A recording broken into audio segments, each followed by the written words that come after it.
یہ جس طرح حضرت عیسیٰ کا بغیر باپ کے پیدا ہونا، یہ بھی اسی طرح کا یہ بھی تصرف ہے، قانونی قدرت کے خلاف نہیں ہے۔ اس کے متعلق میں نے بہت سی تحقیق کروائی ہے، میڈیکل جرنل سے بھی بہت سا مواد اکٹھا کیا ہے، اور یہ حقیقت ہے کہ سائنس کے لحاظ سے یہ بات ناممکن نہیں ہے کہ کوئی فیمیل بغیر میل سے ملے ہوئے بچہ پیدا کر دے۔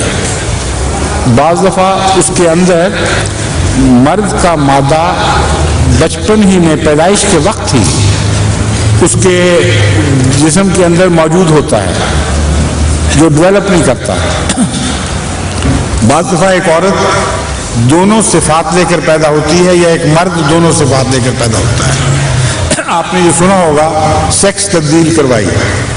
سیکس تبدیل کروانے کا یہ مطلب نہیں ہے کہ کسی ڈاکٹر نے کسی لڑکے کو لڑکی بنا دیا یا لڑکی کو لڑکا بنا دیا، یہ کسی انسان کے بس کی بات نہیں۔ لیکن بعض انسانوں میں دونوں قسم کی صلاحیتیں موجود ہوتی ہیں، اور جب تک دونوں اکٹھی رہیں ایک بھی نشو و نما نہیں پاتی، پوری طرح ایک دوسرے کو دبا کے رکھتی ہیں۔ تو ڈاکٹر کے پاس جب یہ ایسا مریض جاتا ہے تو یہ فیصلہ کرتا ہے، اس کو بتاتا ہے کہ میرا فیصلہ ہے، میں مرد بننا چاہتا ہوں۔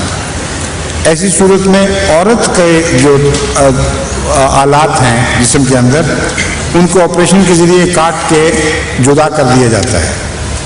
جب مرد کے آلات اکیلے رہ جائیں پھر وہ پوری نشو و نما پا جاتے ہیں۔ اس کے برعکس بھی درست ہے۔